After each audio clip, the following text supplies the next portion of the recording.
Hai guys, ketemu lagi dengan saya di YouTube channel saya Ana Yunus.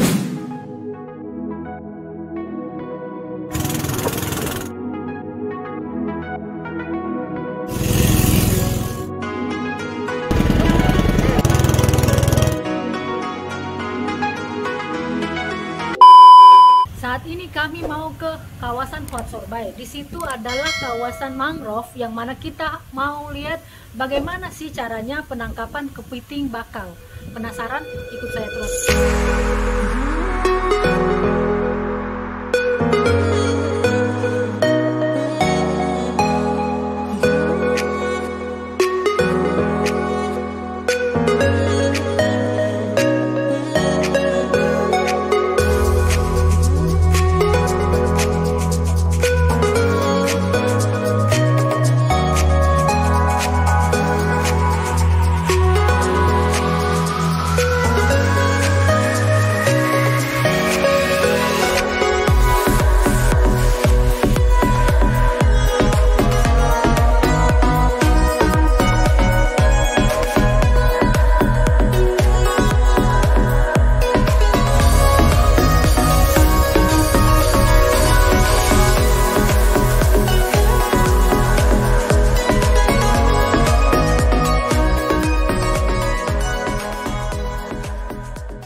Saat ini kami sudah di Ohoy Ewu. Di sini tempatan jeti, tempatan perahunya Ohoy Ewu, yang mana sebentar lagi kami mau menuju ke lokasi kawasan mangrove. Kami mau melihat penangkapan kepiting pakai perangkap atau buku. Guys, jangan pindah dari channel ini, ikuti terus karena pasti dapat hal yang menarik. Ikut ya.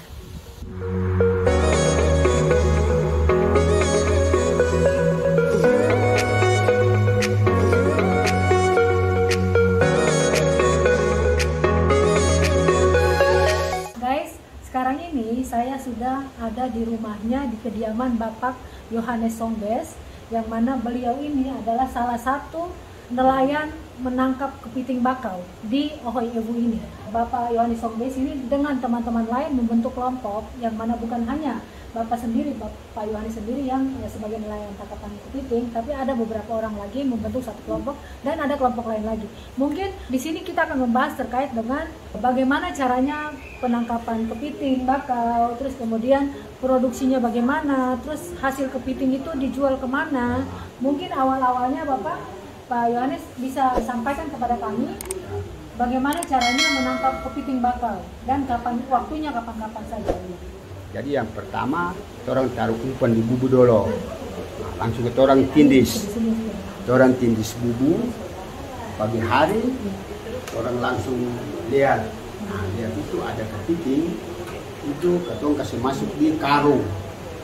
Jangan satu biji satu, kalau karung satu, berarti satu biji satu. Jadi orang satu pisah. Karung satu. Satu karung itu satu. Sebagai umpan. Ya.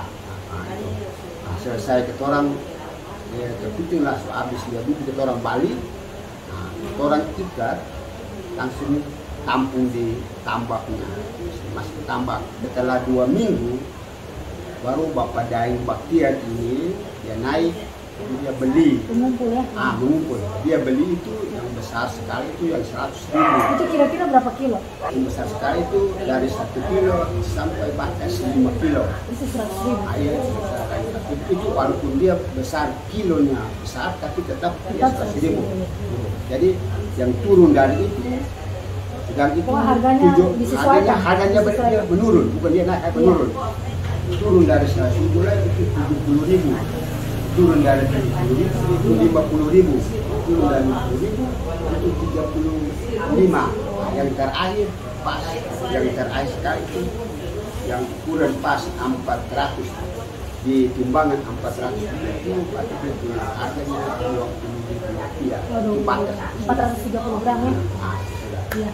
Guys, jadi ini kalau kepitingnya setelah panen, setelah ditampung di tambaknya, itu kepiting itu seharga yang paling kecil itu di gramnya itu kalau ditimbang di kilo itu kurang lebih sekitar 450 gram, itu seharga 20.000. Dan yang paling besar itu maksimal kurang lebih sekitar 5 kilo itu di harga 100.000. Jadi urutannya dari 5 kilo sampai dengan yang paling kecil 450 gram dari 20.000 sampai dengan 100.000.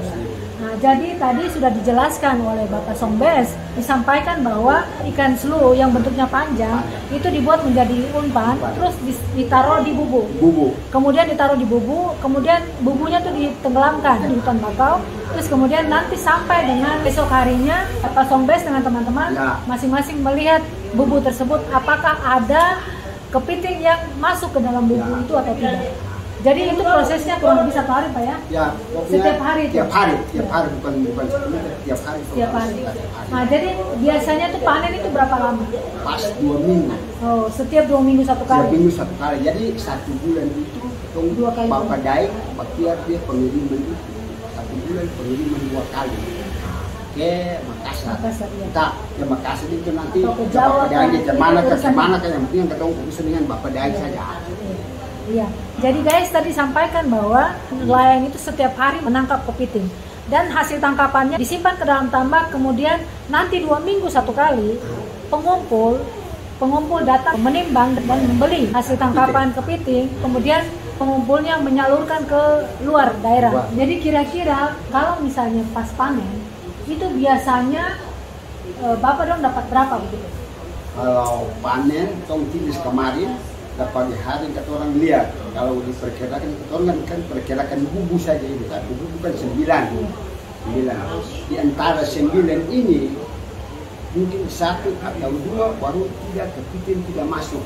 Hampir semuanya masuk. Semua masuk. Tapi dia masuk itu kadang-kadang 2, kadang-kadang 3 dia masuk bubu. Tapi teman-teman lain punya bubu sampai 10, 15, 20 banyak.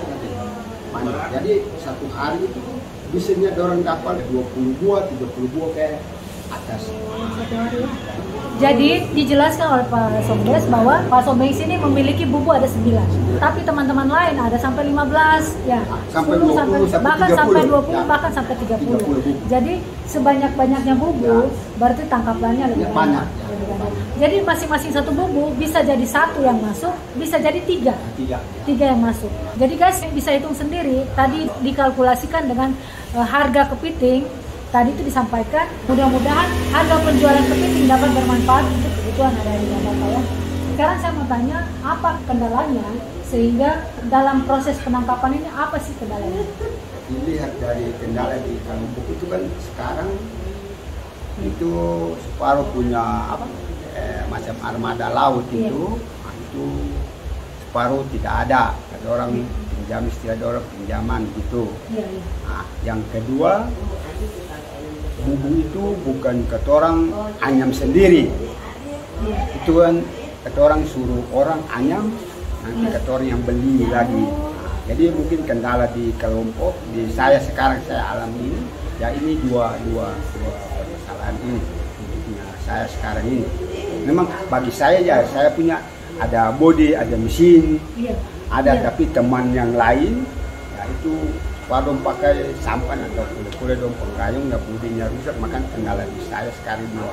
Memang tahun ini belum armada untuk kelompok tangkapan ini belum ada, tapi kan Pak Musa Pak maju, jadi Pak Uti dan teman-teman bilang ya pakai apa yang ada menunggu 2021 ini 2022 bantuan penangkapan itu dia masuk lagi. Memang kendala di kelompok hanya saya alami armada dengan bubu ya. Bubu ini. Jadi guys, Pak Yan Songbes ini beliau mau menunjukkan datanya setiap hari penangkapannya, terus kemudian ukuran kepitingnya. Ternyata luar biasa Pak Songbes ini. Kita tunggu ya. Ini selama pendataan dari tanggal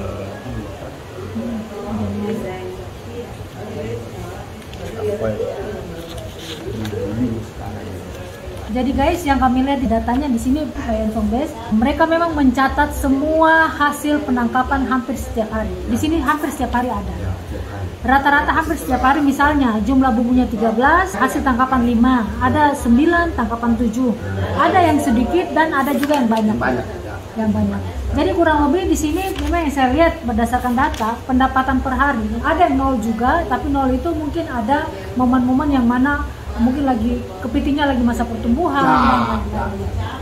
Tapi yang jelas di sini kurang lebih yang kami lihat mungkin yang paling kecil sekitar 100.000 per hari ya, 100.000 sampai dengan lebih. Jadi guys, mudah-mudahan dengan adanya pendampingan terus dari Dinas Perikanan melalui nanti penyuluh perikanan tangkap kepiting bakau, mudah-mudahan hasil tangkapannya lebih banyak, kepitingnya juga tidak berkurang, bahkan semakin banyak. Pasti saya percaya bahwa Dinas Perikanan pasti memberikan ilmu pengetahuan dan teknologi untuk bagaimana caranya produksi tangkapan tetap bertambah dan keberadaan kepiting bakau di wilayah Wat Sorbay ini, di wilayah Pulau Kei kecil ini masih tersedia atau masih tetap terjaga, masih tetap lestari.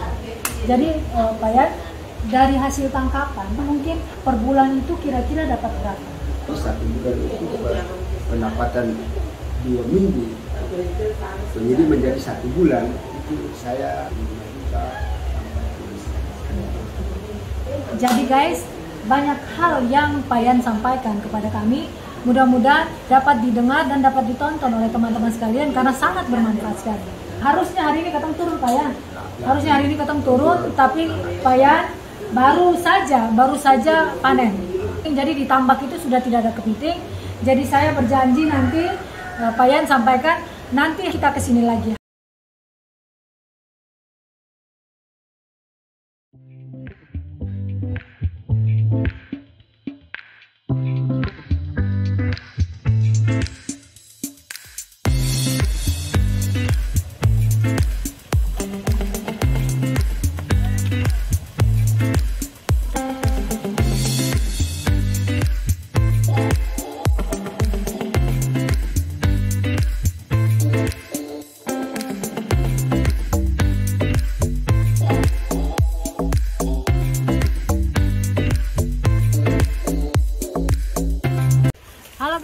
Saat ini kami mau langsung ke hutan bakau, ke tempat bubu, tempat perangkap kepiting bakau. Ikut ya, paling seru, paling menyenangkan. Rugi kalau tidak tonton.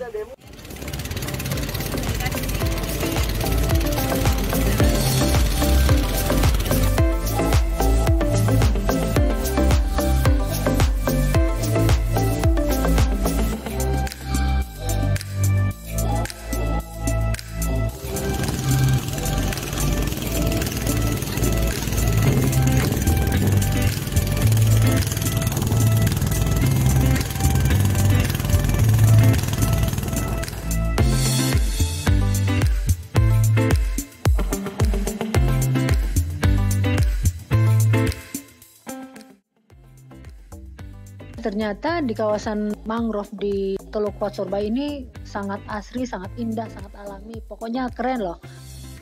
Kalau kesini kurang lebih tarifnya itu kita menggunakan speed yang sekarang ini kami naikin. Itu kurang lebih sekitar 250.000. 250.000 ya 6-7 orang cukup lah. Pokoknya tidak rugi. Ayo kesini ya, selain di tempat pemandian Evu, kita bisa jalan-jalan menggunakan speed keliling Teluk Wat Sorbay. Pasti banyak pengalaman unik, banyak pengalaman fantastis yang bisa didapatkan di kawasan Wat Sorbay ini. Guys, kita menuju ke titik di mana Om Yos meletakkan bubunya. Kita mengalami tantangan sedikit karena sambil jalan itu sambil hujan, tapi nggak apa-apa. Hujan itu tidak menyurutkan niat kami untuk sampai ke titik di mana Om Yos menaruhkan bubu.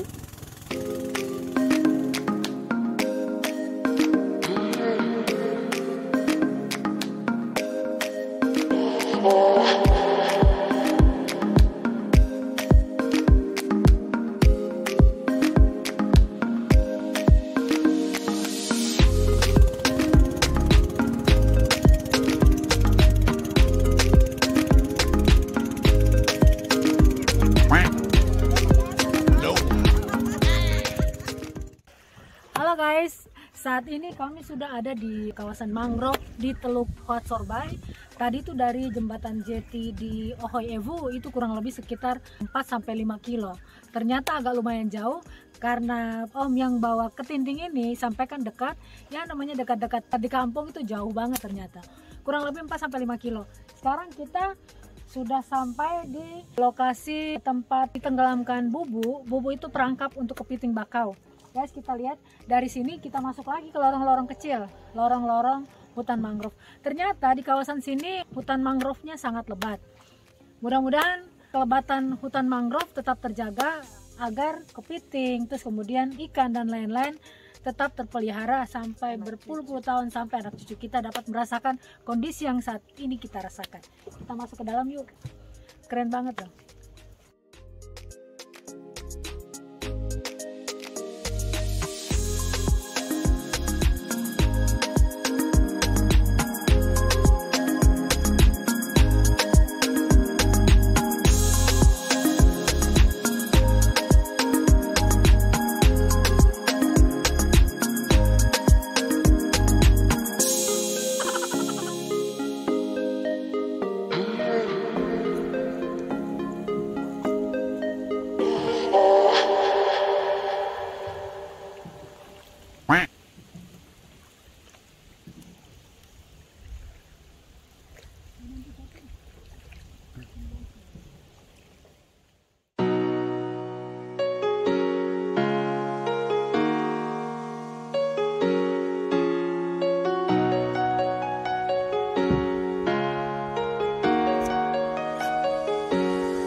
Guys, kita bisa lihat ini bubu perangkap kepiting.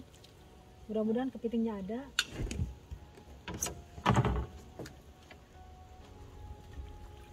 Ya, itu ada. Ya. Wow. Kepitingnya besar. Ini berapa kilo Pak kira-kira? Dia masuk lubang lagi. Bapak Yan, ini berapa kilo? Ini yang apa? Yang ukuran 800 yang apa? 800. Ya. Oh. Harga berapa? Kan lebar 18, ini yang lebar 18. Oh, lebar bilang ukuran 70 ini sudah. Ini yang kecil ini? Ya. Ini rupanya yang ukuran kurang lebih sekitar 800 gram. Ini kalau harganya 70.000. Ini ya lumayan besar, 70.000. Kurang lebih 800 gram ya. 800 gram. Kita lihat perangkap lain lagi ya, mudah-mudahan dapatnya banyak lagi. Ikut terus ya.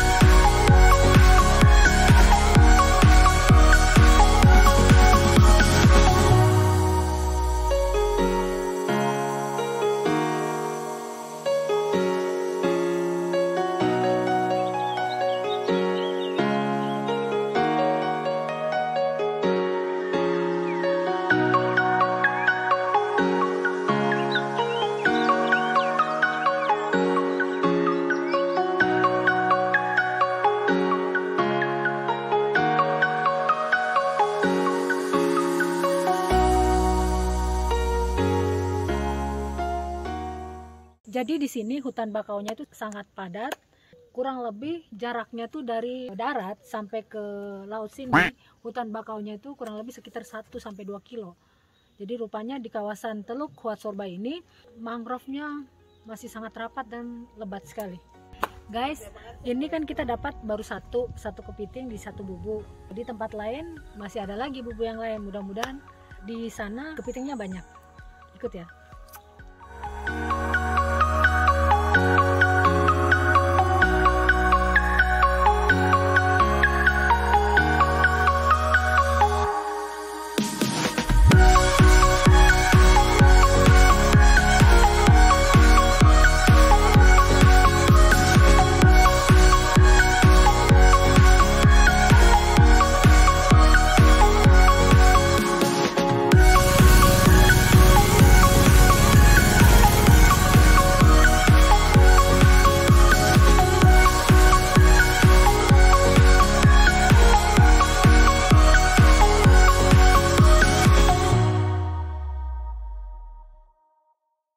Saat ini kita lihat Om Yan mau ngambil bubu yang satu lagi. Coba kita lihat ya, mudah-mudahan ada isinya. Mudah-mudahan ada kepitingnya.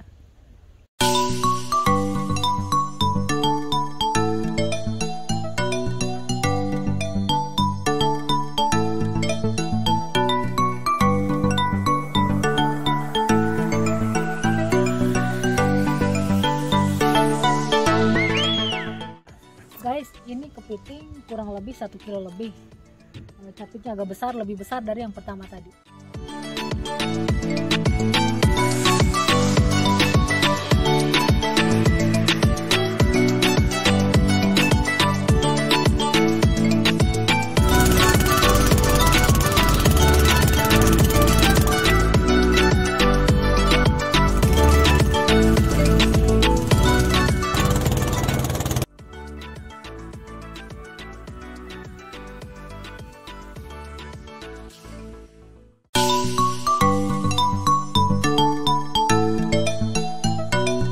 Guys, view di sini keren sekali loh. Saya tuh sambil duduk, sambil santai, tiba-tiba dipoto teman-teman.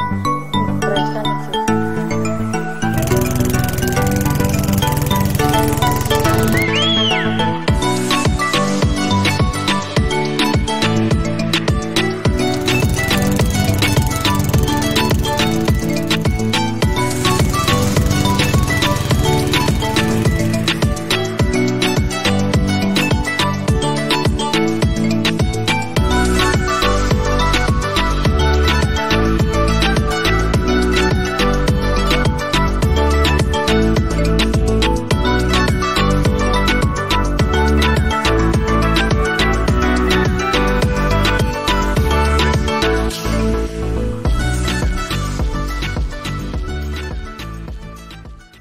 Hai guys, saat ini kami sudah kembali lagi ke Jeti. Di sini kita lagi tunggu Om Yan. Om Yan tuh tadi lagi nyari bubu lagi. Ada 2 iting yang ada di bubu dan ada lagi di tambak. Kita lihat ya, tunggu sebentar.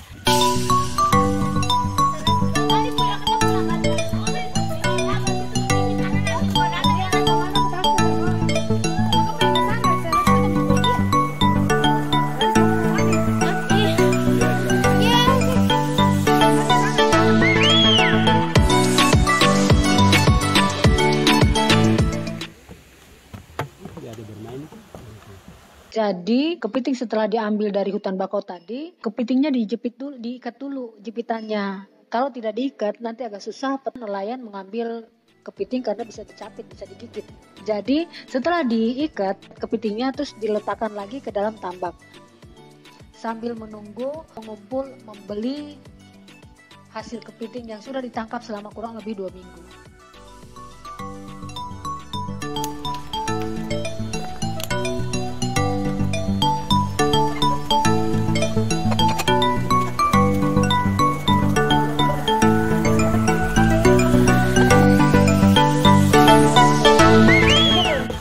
Guys, jadi ini nih segede ini 1,5 kilo.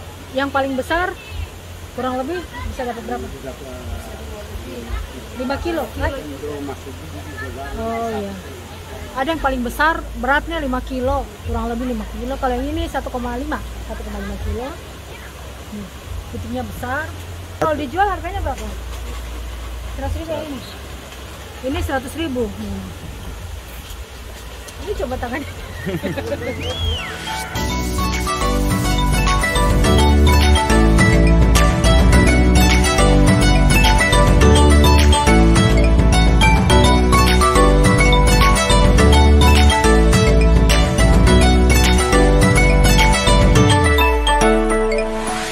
guys, dari kemarin terus kami sambung lagi dengan tadi, hasilnya itu kepitingnya gede-gede.